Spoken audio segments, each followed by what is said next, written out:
bueno, si nos piden eso, lo hacemos. Porque no hay neuroimagenólogo fetal solamente. Además, el niño puede tener algo en el sistema nervioso y tener otro órgano o sistema comprometido y ser parte de un síndrome. O sea que no se puede estudiar solamente. Distinto es la parte cardíaca, porque por la prominencia de casos que hay y por la subespecialidad, sí se permite, pero siempre una ecocardiografía fetal no va sola. Imagínate vos que en vez de pedir ecografía morfológica, pidiéramos solamente ecocardiografía fetal sin hacer la morfológica del bebé. No va. Una de las ventajas que tiene el feto es el tema del componente del agua, el porcentaje del agua corporal. Y eso nos deja dos métodos por excelencia, que es la ecografía y la resonancia fetal. O sea, los dos métodos que usamos nosotros son muy amigos del agua. La próxima. Bueno, este es el arsenal que tenemos para trabajar. Pablo, se te ven como unos pelos nomás. Dale, ahí va. Ahí. Y lo poco que me queda. Bueno, los métodos que tenemos, la ecografía, el Doppler, la resonancia y la tomografía. La tomografía se usa bastante poco y usamos ecografía y Doppler y eventualmente resonancia fetal. La próxima.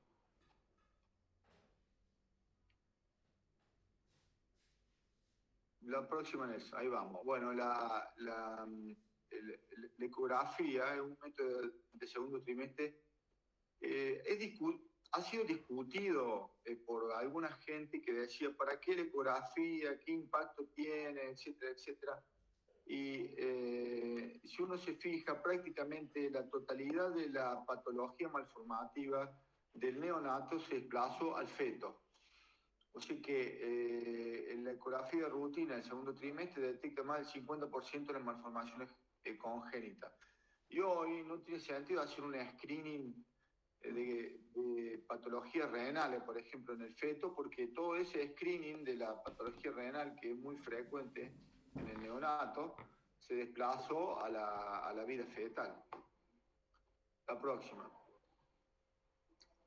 La resonancia, que es el segundo método que tenemos en importancia, es un método complementario a la ecografía, pero suma en algunos diagnósticos, sobre todo el sistema nervioso, el pulmón, elementos de plano, de corte, de presentación espacial que no tiene la ecografía. Podemos decir que la resonancia tiene una utilidad en el diagnóstico de las malformaciones, en el desarrollo del embarazo, y también tendría cierta utilidad en el diagnóstico casi al final del embarazo, para aquellos casos que nosotros podemos evitar una anestesia general en un bebé para hacer una tomografía, etcétera, en un neonato. O sea, si vamos a estudiar una malformación pulmonar, podemos hacerle una resonancia fetal a un bebé de 36 semanas, por ejemplo, y evitar la anestesia general de un neonato de 15 días que posiblemente esté ventilado y que no lo podamos asistir. Imaginen alguna masa, una malformación que tenga efecto de masa a nivel del pulmón. Ese bebé no lo vamos a poder sacar de la neo, no lo vamos a poder bajar de una tomografía, no lo vamos a tener solamente radiografía, y puede ser también una buena estrategia para algunos casos, sobre todo cuando afecta pulmón, estudiarlo en forma prenatal con resonancia. La próxima.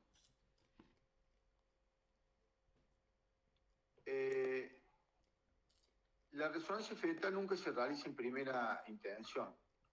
Siempre un complemento a la ecografía y recupera un plano que es sobre todo el plano sagital, que es un plano muy importante para detectar malformaciones de la línea media, que que implican sobre todo el cuerpo calloso y el vermis cerebeloso.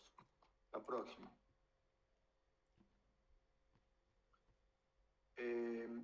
¿Por qué se realiza? Porque la resonancia ha demostrado que tiene aportes suplementarios que van a ayudar al diagnóstico y al pronóstico. Le doy un ejemplo rápido. La malformación del cuerpo calloso aislada tiene posibilidades de caer en el grupo de buen pronóstico, y hay algunos pacientes que son prácticamente asintomáticos, pero una génesis del cuerpo calloso con malformación asociada, hablemos de anomalías de giración o anomalías de la fosa posterior, cambia totalmente, radicalmente el pronóstico. La próxima. Bueno, la idea, nosotros le proponemos como una hoja de ruta, que es todo el desarrollo de la charla, y esta charla, como tiene 140 diapositivas, normalmente termina cuando se cumple la hora, así que usted a las 9:30, a las 9:25 me avisan, y la vamos a hacer seguramente en 2 etapas. Entonces, esta hoja de ruta vamos a discutir un poco lo que es la embriología, el diagnóstico temprano, lo que sería normal y variante de normal, el diagnóstico general y algunas entidades de riesgo, al final con la conclusión y la síntesis. La próxima. La embriología, recuerden, en embriología el desarrollo de 2 neuroporos, el superior y el inferior, y que la anomalía de la alteración de esta estructura genera patologías muy complicadas, muy complejas. El inferior sería la espina bífida o meningocele, y el superior toda la secuencia de anencefalia. La próxima. Vamos a ver acá los estadios del periodo embrional, el desarrollo del cerebro, el estadio de 3 vesículas y de 5 vesículas, y que va a formar las distintas estructuras, ¿no es cierto?, del cerebro. No lo voy a aburrir con embriología, la próxima, pero sí quiero que recuerden la próxima. Una imagen quística que se ve en la fosa posterior, en la semana 9, el periodo embrionario, que es la fosa romboencefálica, que es algo normal. Como así también pueden observar vesículas que son anterior, que tienen que ver con el telencéfalo, con el diencéfalo, con el mesencéfalo, que no son tan frecuentes de visualizar como la fosa romboencefálica. He recibido a veces muchos pacientes con diagnóstico del periodo embrionario que veían un quiste, fosa posterior, un bebé de semana 9, y en ese periodo no hay que hacer ningún diagnóstico de malformación. La próxima. Y le muestro esta imagen, que siempre la muestro y bastante divertida, que hay un gato, un perro, un delfín y un humano. Y nos tienen que decir, pero ¿cuál es el humano de los 4? ¿El primero, el segundo, el tercero, el cuarto, o el primero, el segundo, el tercero, el cuarto? ¿Cuál es el humano para ustedes?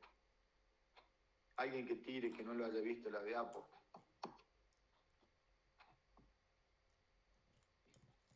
Luis, ¿cuál es? Ahí está. Luis Tano. Vamos, Luis. Esto es lúdico, no hace falta, no volvés a... Claro. Son Vamos, los clásicos que prenden la cámara y se van, ya les agarran. Vamos, Luis. Luis, primero, segundo, tercero o cuarto. Rápido. Ahí está, ahí dice que sí que están debatiendo. Denle rápido, 1, 2, 3 o 4. Rápido, vamos. El de la derecha. El de la derecha. El cuarto. Sí, el cuarto. Bueno, el cuarto es un gato. Entonces tenemos un perro, el segundo es un humano, un delfín y un gato. O sea, si no podemos distinguir entre un embrión humano y un embrión de otra especie, menos podemos hacer el diagnóstico de una malformación. Ese es el mensaje que deja la imagen. O sea, no está prohibido, Luis, hacer diagnóstico de malformaciones en el periodo embrionario. ¿Estamos? Recién hablamos de alguna malformación en la semana 12, pero antes no, salvo un caso, la próxima. Salvo un caso, recuerden, que es en los siameses que están pegados por la cabeza. Ustedes podrían decir, solamente viendo que el bebé está adherido por la cabeza, que va a tener una malformación, pero sería el único caso y la excepción. Bueno, en semana 11 y 13, bueno, esto lo hemos visto, el desarrollo de la traducencia nucal. En primer lugar, que está asociado a un montón de síndromes y malformaciones, y también lo que se llama traducencia nucal intracerebral, que está asociado, cuando uno se ve que es un equivalente al cuarto ventrículo, que cuando no se visualiza, sería un signo, yo le digo evocador, porque nadie pondría el diagnóstico, de espina bífida. La próxima. Bueno, todas estas son las patologías que se pueden detectar entre la semana 11 y la 13. La anencefalia, la holoprosencefalia, la raquisquisis, la inincefalia, la espina bífida, encéfaloceles severo. Eso se puede diagnosticar. La próxima. Y lo vamos viendo. Vamos viendo un popurrí. La raquisquisis es un defecto de cierre extenso que involucra un segmento muy amplio de la columna. Y la inincefalia, ustedes tienen que, es un defecto de cierre de la región cervical y a veces occipital con cobertura de piel. Entonces, lo que ustedes pueden hacer el diagnóstico cuando ven esa posición del bebé, que prácticamente está en pronación, con muy poco movimiento de flexión de la cabeza, prácticamente el occipucio apoya sobre el raquis y pueden hacer el diagnóstico de esta forma que se llama iniencefalia. La próxima. La próxima. Bueno. Pasamos al examen convencional. ¿Cómo se hace un estudio del encéfalo del bebé en la época de la ecografía morfológica, semana 18, hasta semana 22? Entonces, se cortan todos los planos. Tenemos un plano, ¿no es cierto?, transventricular, un plano transtalámico, que usamos para medir la cabecita, el VIP, y un plano transcerebral que es para visualizar el cerebelo. Un poco el transventricular lo utilizamos para medir los ventrículos, que tiene que estar, esto se tiene que realizar en todos los estudios. Al inicio yo recomiendo siempre medir, pero después cuando uno se familiariza con la medida habitual de los ventrículos, no hace falta estar midiendo todos los ventrículos. Y el cerebelo siempre se mide la morfología y es muy útil para datar el embarazo, muy preciso, sobre todo entre la semana 18 y 23, tienen una correlación casi exacta con la edad gestacional. O sea, si nosotros tenemos 20 semanas, el diámetro transverso del cerebelo habitualmente es 20 milímetros. La próxima. Los ventrículos se miden siempre, como también se mide la translucencia, del borde interno de la pared ventricular al borde interno. Y mayor a 10 milímetros, ¿no es cierto?, tiene que ser considerado sospechoso. La próxima. El 10 es un número paradigmático de prenatal. 10 milímetros tiene el ventrículo, 10 milímetros tiene la cisterna magna, acuérdense, 10. La próxima. ¿Puedo agregar algo, Pato? Sí. También es 10 milímetros el CABUN, que ahora dicen que a veces hay que medirlo en axial. Sí. Siempre el CABUN debe ser menor a 10 milímetros. Y sí, también el vermis cerebeloso en sagital debe ser también menor a 10 centímetros. Exacto. Eso. Perfecto. 10 milímetros. Sí. Centímetro es el vermis. Sí, el vermis. El vermis, perfecto. Después, el plano coronal, los dos planos más fáciles de hacer prenatal son el axial y el coronal. El más difícil es el sagital. Pero por lo menos debemos tener esos dos planos para estudiar. Aunque no logremos el sagital por la posición de la cabeza del bebé, siempre tratar de lograr este plano coronal también, que hay un transfrontal, un coronal, digamos, proximal, medial y posterior, que sería el occipital. La próxima. Ahí están los dibujitos. Acá están los planos coronales y el plano sagital, la próxima. El sagital es estricto, que es para ver cuerpo calloso, y el parasagital, derecho e izquierdo, que es para ver la totalidad del ventrículo. ¿Ah? Vamos, la próxima. Bueno, ¿vieron ahí el cuerpo calloso? El cuerpo calloso, por mucho tiempo, nosotros que veíamos la morfología y el espesor. El espesor es muy difícil, es muy finito en prenatal. Pero ya hay curvas de lo que sería la longitud del cuerpo calloso. O sea, si nosotros tenemos un cuerpo calloso de longitud normal, es muy difícil que sea un cuerpo calloso digenético. El cuerpo calloso se forma de adelante hacia atrás y cuando hay un defecto de formación, habitualmente es posterior. Y si tenemos una alteración en la estructura del cuerpo calloso anterior, habitualmente es destructiva, es secundaria, a infección, a isquemia, ¿se entiende? O sea que la parte malformativa, cuando es parcial, es siempre posterior. La próxima. Entonces, si está cortito el cuerpo calloso, ¿qué significa? Es que no se formó ¿qué? Una pregunta a otro que no sea Luis. ¿La parte anterior o posterior?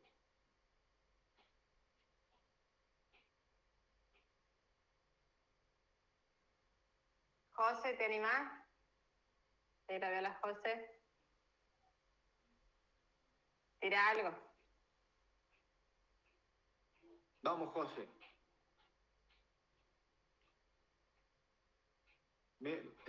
¿Por qué les pido? Diga algo, no importa, porque son tips para entender cómo se razona la radiología, no hay que solamente medir. Entonces, si el cuerpo calloso se forma de adelante para atrás y prácticamente no hay anomalías parciales adelante, si las lesiones son destructivas adelante o son secundarias, puede tener un lipoma del cuerpo calloso. Entonces, si yo mido y es corto, es porque el cuerpo calloso no se formó, o sea, la parte del cuerpo calloso que no se formó es la posterior. ¿Se entiende? Entonces, la medida de longitud marca que el cuerpo calloso está completo o no está completo. Si está muy cortito, aunque nosotros no podamos distinguir perfectamente la parte posterior, hay que inferir que el cuerpo calloso está o hipoplásico o tiene una génesis parcial posterior. La próxima. Bueno, no, tenemos columna vertebral, perdón. Siempre el estudio del sistema nervioso fetal implica visualizar la columna y la médula, pero sobre todo la médula, porque si nosotros vemos como muestra la flecha, que la médula termina en forma lanceolada, en correcta posición, etc., no importa, las malformaciones que puede tener la parte ósea son banales. Lo importante es dónde está la médula. Y sobre todo, hay una imagen como en el espejo, que es la fosa posterior. Si nosotros tenemos una fosa posterior con cisterna magna, es muy difícil que haya un mielomeningocele. ¿Está? Cuando nosotros no tenemos cisterna magna, estamos ante una malformación de Arnold-Chiari. aunque no veamos, porque el bebé es muy grande, etcétera, etcétera, la columna, piensen que puede tener un mielomeningocele. ¿Se entiende? Lo primero que tienen que ver para valorar el mielomeningocele es la cisterna magna. O sea, no se pueden comer un mielomeningocele, porque todos están... O sea, si hay un descenso del tentorio de toda la estructura de la línea media que genera la malformación de Arnold-Chiari, aunque no veamos el mielomeningocele, tenemos que pensar que lo tiene. Vamos, ¿está? Estamos aprendiendo un poco a razonar en forma de radiología pediátrica. La próxima. Bueno, hay variantes de lo normal. El quiste del Cavum vergae, el quiste del septum pellucidum, el quiste del velum interpositum, que es bastante raro, quiste presocoroideo y el retardo en la rotación vermiana. Estas son cosas que pueden aparecer y que son variantes y son de buen pronóstico. No hay que asustar a la embarazada con estas imágenes. Digo más, como son variantes, no habría que... algunas no hay que informarlo. Un Cavum vergae no tiene sentido informarlo. Un quiste del septum pellucidum no tiene sentido. Porque la mamá lee el informe y dice, uy, tiene un quiste. ¿Se entiende? ¿Qué hacen? Hacemos una medicina por ahí temerosa, una medicina que proteja al médico, pero asustamos a la embarazada y la embarazada está la mitad del embarazo estresada porque le pusimos que tenía un quiste. Y es una variante, entonces no tiene mucho sentido ponerlo. Sí hay que poner, de estas variantes, si me dan a elegir, hay dos que sí hay que poner, que es el quiste del presocoroideo, porque el quiste del presocoroideo puede estar asociado a una trisomía 18. ¿Ah? El quiste de presocoroideo aislado es una variante. El quiste de presocoroideo que tiene un chico con un retardo de crecimiento y una cardopatía, piensen en trisomía 18. Y la anomalía de la rotación vermiana, ya lo vamos a tocar cuando lleguemos en tema interesante, porque nos presenta imagenológicamente lo que nosotros llamamos variante de Dandy Walker. Ya lo vamos a ver, no se asuste. La próxima. Bueno, quiste del septum pellucidum, la línea media, inferior al cuerpo calloso, en su parte anterior muestra una imagen triangular. Si nosotros vemos esa imagen también, habla que el cuerpo calloso está presente. Es un marcador que el cuerpo calloso está presente. Si solamente logramos el plano axial y tenemos un quiste del septum pellucidum o un septum pellucidum bien visualizado, sabemos que la parte anterior del cuerpo calloso está presente. Después, hacia atrás tenemos el quiste del Cavum vergae, que también está sobre el cuerpo calloso y marca que el cuerpo calloso está presente. La próxima. Y por último, este quiste sí es más complejo, el de arriba, es un quistecito del extremo del cuerpo calloso, que a veces se informa que hay que diferenciarlo con los quistes aracnoideos, y es el quiste del velo interpositum. Bueno, por muchos años creo que nosotros le clavábamos quiste del aracnoideo hasta que nos dimos cuenta que había muchos quistes aracnoideos y le empezamos a poner quiste del velo interpositum en el principio. Así que no le puede pasar a cualquiera. Quiste del presocoroideo, les dije, chiquititos, grandes, todo merece control. El quiste del presocoroideo no tiene dilatación ventricular. O sea, si tenemos una imagen quística del presocoroideo con dilatación ventricular o hidrocefalia, es un papiloma del presocoroideo, un tumor del presocoroideo, ¿está? El quiste del presocoroideo, que es una variante de lo normal, es un quiste sin dilatación ventricular. ¿Estamos? ¿Alguien quiere hacer una pregunta o acotación? Sigo entonces, vamos. La ecografía, como le decía, es el mejor método para aterrorizar a una embarazada. Así que hay que ser sobrio, hay que tener una cadencia, hay que saber hablar, hay que saber callar, hay que saber transmitir confianza. Si ustedes ven que todo está bien, no tiene sentido alarmar a las embarazadas con informaciones. Si están ahí, tienen que estar presentes, tienen que estar concentrados, tienen que estar conectados con la paciente los mira, entonces todos esos silencios, las dudas, que ustedes se han vuelto, que miraron o que dicen cualquier palabra rara, la paciente lo toma como que hay algo y el doctor no me quiso decir la verdad. Entonces hay que saber manejar el tiempo de la ecografía obstétrica. La próxima. Bueno, anomalías craneoencefálicas. Acá yo lo que les quiero proponer es un método. El método, ustedes pueden usar el método que quieran, pero este es un método que puede ser de la periferia al centro, para decir, la propuesta que le hacen. Entonces, ¿cómo vamos a explorar el sistema nervioso central? Lo que hablamos al principio de la neuroencefalografía fetal. Si le piden una neuroencefalografía fetal, ustedes tienen que hacer este caminito que está puesto acá. Primero, estudiar los contornos, o sea, lo que sería la forma del encéfalo.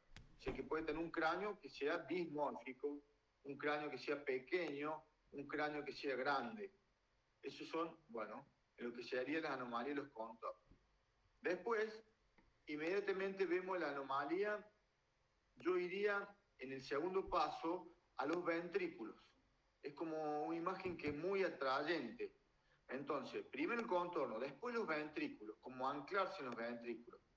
Anomalía de los ventrículos y el plexo coroideo. Una vez que están ahí, en la anomalía del de los ventrículos, ustedes hacen un pequeño juego.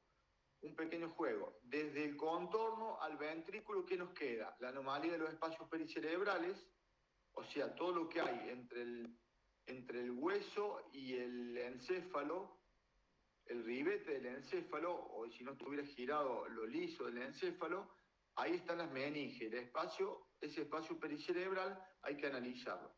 Y después, el espacio que hay entre, digamos, lo que queda entre el ventrículo y lo que les dije, es el parénquima cerebral. En ese parénquima cerebral van a ver si hay calcificación, etcétera, etcétera. Una vez que vieron eso, van a la línea media. Que estudiamos la línea media, que esté el septum pellucidum, que no haya sospecha de anomalías del cuerpo calloso, que esté segmentado el cerebro, que esté la hoz del cerebro, que no haya un puente parenquimatoso para pensar en una holoprosencefalia, y al último ven la fosa posterior. ¿Ah? Un esquema. El esquema lo pueden hacer como quieran, pueden empezar por fosa posterior y después van subiendo, pero una propuesta, la próxima. Bueno, entonces vamos con las anomalías y los contornos. ¿Cuáles serían? Primero, la biometría bien hecha. ¿Qué es lo importante en biometría? El perímetro cefálico. ¿Está? Perímetro cefálico. El BIP es variable. El BIP tiene distorsiones. Si la cabeza está muy abajo, si la cabeza está mucho tiempo arriba, puede hacer lo que se llama platicefalia, una cabeza de huevo, se elonga. Usted toma en el BIP y le va a dar bajo, y le va a bajar la edad gestacional en forma falsa. ¿Está? Entonces, lo importante de la biometría de la cabeza es el perímetro cefálico. ¿Cómo se toma? Como lo toma el pediatra con la cinta métrica, por fuera, suavemente, apenas por fuera. Como si ustedes con un lápiz dibujaran la piel del bebé. Es el perímetro cefálico, sobre la piel. ¿Tá? ¿Qué pasa si usted tiene una platicefalia, una cabecita de huevo, etcétera, así alargadita?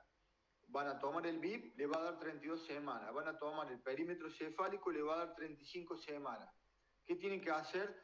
Tienen que hacer un BIP corregido, que es una fórmula. La fórmula no hace falta hacerla, porque siempre da lo mismo. En vez de hacer la fórmula, se la pueden conseguir en la literatura, lo que hacen ustedes es llevan el BIP a lo que muestra el perímetro cefálico, y listo.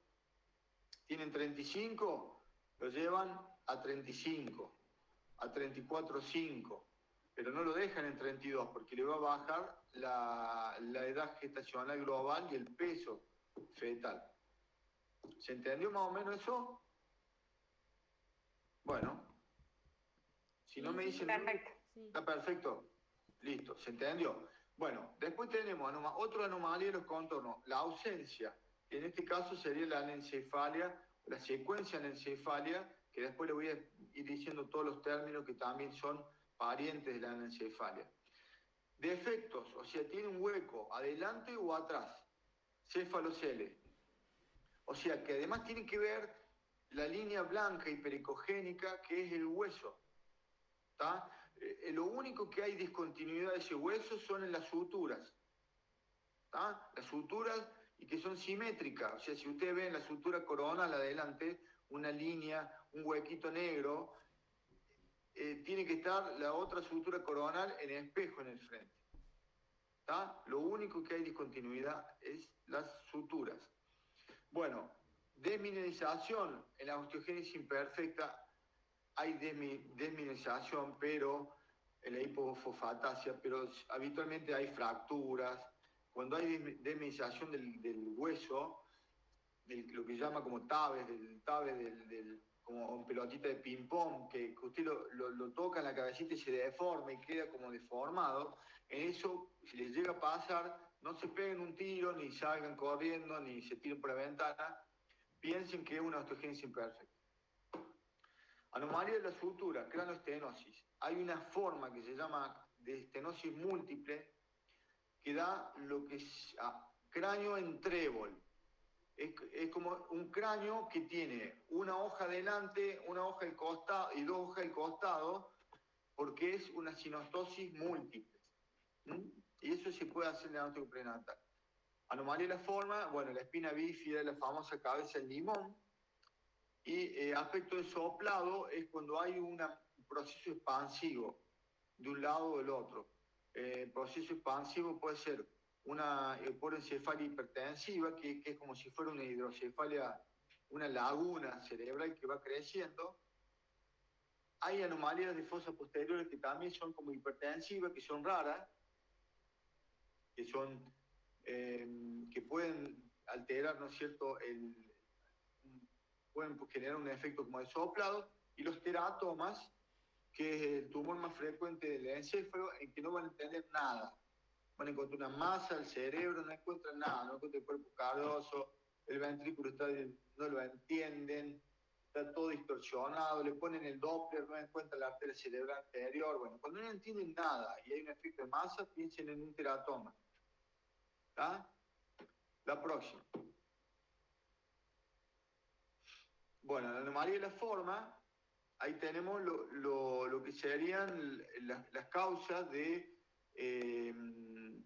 cronoestenosis congénita. Yo hice como una lista, un checklist. Ustedes lo pueden tener en la clase y van viendo. Tengo una cronoestenosis y estos son los síndromes. El cráneo en trébol, ya les puse, el síndrome de Apert, el síndrome de Carpenter, el cruzón, el Pfeiffer. Todas tienen que valorar las manos y los pies. Porque la diferencia de la cronoestenosis congénita entre el Apert, el Carpenter y el cruzón son cómo están las manos y los pies. Pero si ustedes ya detectan que hay algo, ya están en ese grupo, en esa tríada de posibilidades. La próxima. Esperen, vuelvan. ¿Saben los nombres de la sutura? Entonces, ahí esa foto muestra, hay un rombo. Bueno, hacia adelante la sutura metópica. Al medio, ¿no es cierto?, tenemos la sutura coronal. Y a partir del cerrombo para atrás la sutura sagital. Pero está bueno ver esa sutura, porque la ecografía cerebral en un bebé se hace utilizando esa morfología de la sutura. Entonces, para ver el ventrículo lateral derecho en una eco cerebral, ustedes tienen que inclinarse a la izquierda del rombo y hacer un corte parasagital. ¿Se entiende? Y para ver el ventrículo lateral izquierdo, tienen que ponerse a la derecha del rombo para lograr el corte parasagital. Hacia atrás tenemos la sutura lambdoidea y en un perfil tendríamos la sutura escamosa que corre, digamos, en una dirección que no la vemos en esta incidencia. ¿Ah? Listo, la próxima. Bueno, entonces tenemos la anencefalia, es la ausencia de calote y tejido nervioso funcional por encima de la órbita, porque puede haber tejido, puede ser una angioma, lo que sea, funcional, es la palabra clave. Ausencia de calota y tejido nervioso funcional por encima de las órbitas. Entonces, cuando ustedes hacen la ecografía no encuentran nada, no pueden hacer el BIP. Y van como están los ojos y son prominentes, se describió lo que se llama fascia batraciforme. Quiere decir que tiene como carita de batracio, de sapo. No tiene mucho sentido poner esas palabras raras, porque ponen aspecto compatible con anencefalia y listo. Hay que ser, me parece, sobrio y listo. La próxima. Entonces tenemos acá la secuencia, ¿no es cierto? Anencefalia, exencefalia, acránea y ausencia de la calota craneal. Vamos a la próxima. Anencefalia.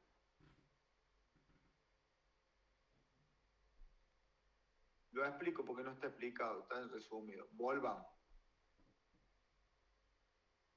Entonces, anencefalia no tiene tejido encefálico funcional por encima de las órbitas. ¿Está? Exencefalia, hay algo de tejido que habitualmente es angiomatoso. Exencefalia. Acránea, no se formó la cobertura. En la práctica, eso lleva a una anencefalia, porque el sistema nervioso central flotando en el líquido amniótico no tiene la capacidad de resistirlo y se termina destruyendo. En síntesis es lo mismo. Ustedes pueden poner secuencia de anencefalia y listo. Chao, es lo mismo. Porque hemos tenido casos que en semana 10 se ve la masa encefálica que flota, que no tiene cobertura, con un aspecto flanoide, que el líquido amniótico es ecogénico porque se va destruyendo e incluso pueden encontrar bridas. Y a veces dicen, no, la brida es lo que destruyó. No, muchas veces se forma una brida por esa reacción inflamatoria del defecto de formación de cobertura y del encéfalo en contacto con el líquido amniótico. ¿Estamos? El cerebro no está capacitado para estar en contacto con el líquido amniótico. La próxima. Bueno, esto como, ¿alguien quiere hacer una pregunta sobre esto?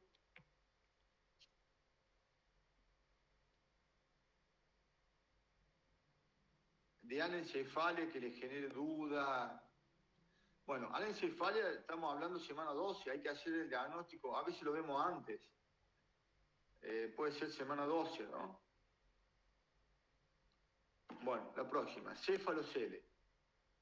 Céfalocele, dijimos cuando estudiamos los defectos del contorno, o sea, hay un hueco en el díploe y por ese hueco sale algo, un cele. Bueno, según lo que sale, le ponen el nombre. Pero si ustedes detectan el defecto, ya está. Eso es lo más importante, ¿no? La próxima. Bueno, pueden ser pequeños. En este caso tenemos un meningocele, porque aparentemente lo que sale es solamente meninge. No hay encéfalo, porque si no sería sólido. Y como está asociado a riñones poliquísticos, polidactilia, nosotros pensamos que es un síndrome de Meckel-Gruber. Meckel-Gruber, ¿está? Entonces, encéfalo-Cele y riñones hiperecogénicos grandes, ¿qué piensan? Síndrome de Meckel-Gruber. El bebé cuando nace tiene los rulos así como el pelo ensortijado, pero nosotros el pelo eso no lo vemos prenatal todavía. Vamos a la próxima. ¿Qué hora es? 9:15. ¿Cuánto vamos? Y cuarto. ¿Ah? 15. 9:15. Bueno, sigo más rápido, pero como es una clase de 2, vamos hasta donde lleguemos. Me avisan a las 1:30 cortamos, o a las 25 si quieren. Bueno, acá en la resonancia muestra lo mismo, o sea, tiene mucho más, tiene una enorme cantidad de masa encefálica fuera del cerebro. ¿Ah? Tiene una membrana, etc. Ustedes no se mareen con la membrana, si la membrana tiene agua, no tiene agua, no importa. Si hay encéfalo, es un encéfalo-cele. Y normalmente es un meningo encéfalo-cele, porque no puede salir el encéfalo sin la meninge. Habitualmente sale con las meninges, no se rompen las meninges. Las meninges acompañan la esterilización de la estructura. La próxima. El diagnóstico diferencial más importante es un hemangioma gigante, que ustedes pueden hacer el diagnóstico básicamente porque no va a tener ese defecto que hemos hablado, porque va a haber una masa occipital muchas veces y porque al ponerle el Doppler se enciende. Hemangioma gigante. La próxima.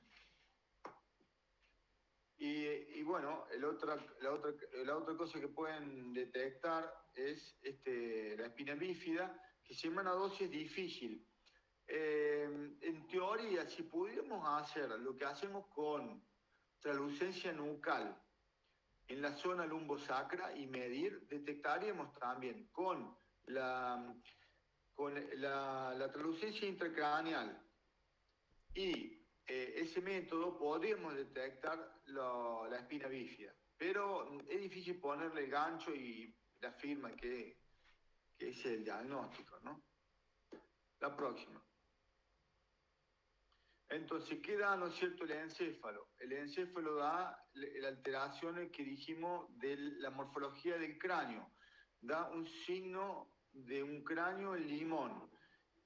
Y como signo indirecto da el signo de la banana, que es el dimorfismo posicional del cerebelo. Sí o sí, obliteración de la cisterna magna. Y a veces ventriculomegalia. A veces hidrocefalia. ¿Está? Pero sí o sí, signo del limón y signo de la banana, no se visualiza cisterna magna, siempre tiene que estar, ¿está? Eso es más importante que ver la ampollita a nivel del sacro, porque a veces les toca hacer una ecografía de 34 semanas y el bebé está con la cola para abajo y es muy difícil visualizar la imagen, pero van a detectar por lo menos que no tiene cisterna magna, está colapsada. La próxima. Bueno, la imagen del mielomeningocele es una imagen quística. Es importante saber si ese quiste está sano o está roto, porque eso también habla hoy de la estrategia quirúrgica prenatal. Es importante saber si está roto o está sano. La próxima. El síndrome del limón, que es el aspecto anguloso del frontal, por eso da el signo del limón. Como que le hubieran sacado punta al frontal, como un hacha. Hay una craneoestenosis que se llama por cierre de la sutura metópica, que es la trigonocefalia, que también puede dar esa cabeza en hacha. Pero la cisterna magna es normal. La próxima. En banana se ve el cerebelo.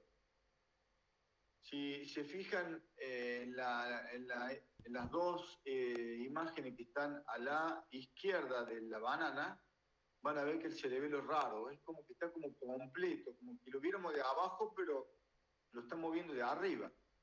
Lo viéramos tridimensional y estamos viendo de arriba. Entonces, eso es porque está rotado, ha cambiado, porque al perder el líquido, el cerebelo ocupa ese espacio, oblitera la cisterna magna y da el signo de la banana. Vamos todavía, la próxima. Bueno, ventrículomegalia, ¿saben cómo se define ventrículomegalia? Leve, moderada y severa, según la medida, que después les cuento. Y hay un porcentaje pequeño también de casos en que va a tener hidrocefalia, o sea que va a tener una ventrículomegalia evolutiva. Eso sería hidrocefalia. Va a empezar la hidrocefalia normalmente tiene ventrículomegalios que crecen en un contexto de aumento del perímetro cefálico. ¿Por qué? Porque si tuviéramos una ventrículomegalia con disminución del perímetro cefálico, tendríamos pérdida de sustancia, pérdida de masa encefálica. Y en ese caso es totalmente distinto, no es una hidrocefalia, es lo que se llamaba antes hidrocefalia es vacuo. Como se perdió masa encefálica y algo ocupó el lugar, ¿quién lo ocupó? El ventrículo. Es lo que ustedes ven cuando hay una leucomalacia, que es una lesión isquémica de la sustancia blanca del prematuro, se pierde sustancia, se pierde esa estructura periventricular, y como una esponja, ¿no es cierto? ¿Y qué pasa? El ventrículo ese se dilata. Entonces, lo único que encontramos a veces en fase tardía, cuando le hacemos una tomografía, es un ventrículo lateral que en la parte posterior está dilatado y festoneado. Es un signo de que tuvo una leucoencefalomalacia. Sigamos. Bueno, signos indirectos que son por el efecto de movilidad, la alteración en la alineación de los miembros, ya sea pie-bot, mano en bot, etc. La próxima. Y la malformación de Arnold-Chiari, que le mostramos, en este caso la resonancia, que la que se ve a la izquierda y abajo, muestra el descenso de las amígdalas cerebrosas. ¿Ven? Eso la eco no lo muestra, no es fácil de ver eso en ecografía. Y la ventrículomegalia, que se ve en el corte parasagital, o que está que está a la derecha abajo. Arriba y a la derecha se ve un quistecito en el bebé casi completo, ese es el cele, el meningo cele. La próxima. El meningoencéfalo-cele sale meninge, sale encéfalo y salen estructuras vasculares. Tienen que encontrar esas tres cosas. Cuando ponen el Doppler, tienen que tener estructuras vasculares. Si no tienen nada de estructura vascular, y piensen en otra cosa, más rara. La próxima. Masa congénita frontonasales. Encéfalo-cele, glioma nasal, quiste dermoide y hemangiomas. La próxima. Este es un bebito que diagnosticamos nosotros. Hay una zona que es la zona de unión nasofrontal o frontonasal, que es muy importante valorar prenatal, porque hay mucha patología ahí. Básicamente, por ahí puede pasar, por esa brecha, puede pasar el encéfalo, y a veces el encéfalo pasa, no se exterioriza, y puede pasar a la fosa nasal. O sea, si no tenemos el etmoide, ocupa el lugar del etmoide. Pero esa forma es más difícil de ver, prenatal. Entonces tenemos este caso, que sería la próxima, ¿qué sospecharíamos? Y ahí tenemos que ver qué es lo que hay. Si hay encéfalo, es un encéfalo-cele. Si no hay encéfalo, puede ser un glioma. Y si está muy vascularizado, un hemangioma. La próxima. Nosotros hacíamos para estudiar esa unión frontonasal tomografía prenatal, como les mostramos ahí. Pero bueno, aporta, decía, lo que aporta es poder mover la brecha mejor. Pero lo dejamos de hacer porque cuando encontramos la masa, la escribimos, y la verdad que con la resonancia podemos estar seguros de que no es tejido cerebral, y ahí nos quedan dos o tres cosas que son básicamente el glioma nasal y el hemangioma. Así que un poco la estrategia sería eso. Primero descarta encefalocele, y si no es encefalocele, tenemos un glioma, un quiste de dermoide, que también puede ser, o un hemangioma. Esas tres cosas. La próxima. Y estamos en la anomalía del espacio. ¿Qué hora es? 2:25, ¿no? Bueno, quieren que dejemos acá y seguimos porque es un máster de taller de ecografía cerebral fetal, y quiero que se saquen todas las dudas y pregunten todo lo que tienen que preguntar ahora de lo que vimos hasta ahora. Los escucho. Estuvo muy buena, Pato, la clase, re linda. Fue re linda. Gracias. Ahí mandé al grupo del Sol y a los chicos de la favela también les mandé el grupito de las 10 cartas, de las 4 cartas de 10 de los... Pero que ahí lo tienen en WhatsApp, es lo que quería decir yo de como mnemotecnia, de los 10 en el cerebro. No, los 10 en el cerebro, buenísimo. Lo mandaste al grupo del Sol, genial. Sí, ahí está. Genial. Entonces, vamos a ir avanzando con este método, y creo que lo podemos aplicar un poco como método todo, porque creo que nosotros lo que hacemos normalmente es un barrido general, pero no estudiamos segmento por segmento. Y es interesante esta forma de análisis porque vos no te salteas cosas. Tal cual. Bueno, ¿tienen preguntas? Es importante eso que hiciste mucho énfasis, de siempre ver la cisterna magna, porque tal cual la columna, a veces el bebé, y es complicado, es muy posicional, obviamente que no siempre la tiene que ver, pero a veces es realmente muy difícil. En cambio, una cisterna magna ausente, con un cerebro en banana que nos genera, no lo podemos comer. O sea, eso como que es grosso. Exactamente. Yo tengo una pregunta, Pato. Sí. ¿Vos el quiste del plexo coroideo lo informás a partir de algún tamaño específico? Porque viste que las guías SWOT te dicen que a partir del centímetro es como que hay que informarlos. ¿Vos le ponés entre paréntesis en el informe variante de la normalidad? ¿No le ponés nada? Porque eso siempre queda históricamente... No, yo lo defino completo, porque ¿cuál es el problema? Yo antes... yo me decía, bueno, no hay que informarlo, es chiquito, no lo informo. Pero ¿qué pasa? Después otro le hacía la ecografía y decía, mira el viejo Pérez, el bola se come un quiste plexo coroideo. Y la asustaba a la madre y me llegaba después, que usted no me dijo.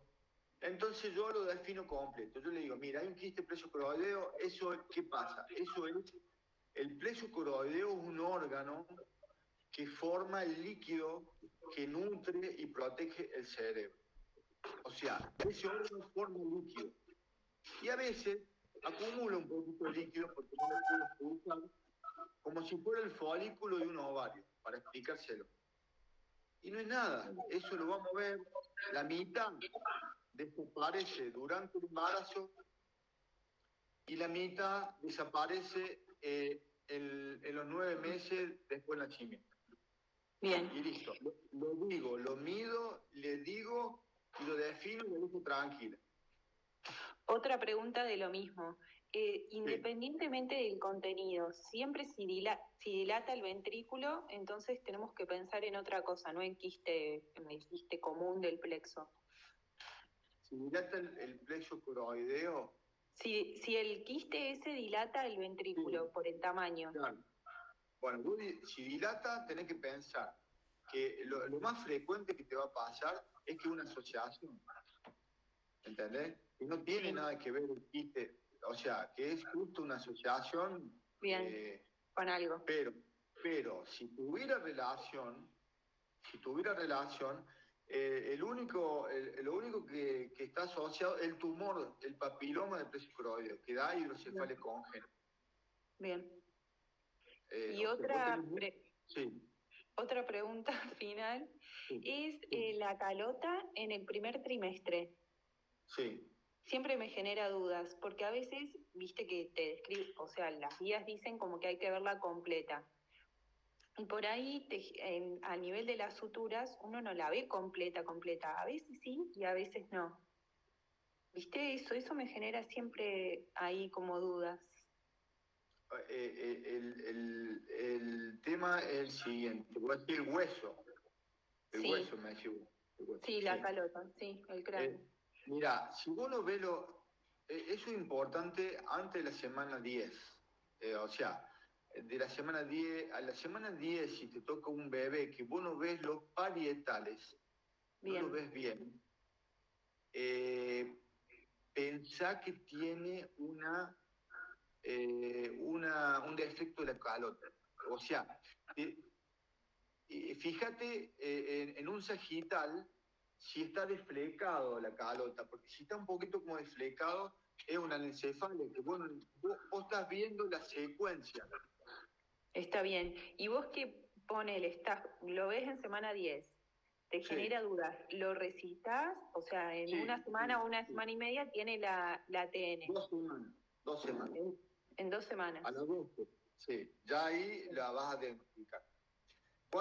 ¿Cuándo te la vas a comer? Semana 10. Bien, Si está distraído, ¿por qué? Porque lo único que vas a poder detectar es que no están bien osificados los huesos de la calota, semana 10. En la semana 12 ya no hay duda, porque vos ahí ves bien formados los parietales, ves suturas grandes, ¿no es cierto? Las coronales las ves grandes, ves formados perfecto. los frontales y ya está, porque lo que cubre son frontales y parietales, no tenés que ver Bien. otra cosa. Bueno, Pero la sí, eso semana siempre 10, es como... si vos no ves bien los parietales y lo ves medio raro, desflecado, móvelo, lo hace, con el traductor lo batí un Lo barré. poquito suave y a veces ahí ves que se mueve raro y aparece un pelito, un hilito, que es Sí, ya las lesiones que va teniendo de liquefacción el encéfalo. bien. Bueno, esas eran mis preguntas. Muy buena pregunta, muy linda, gracias. No, no, hermosa clase, Patito.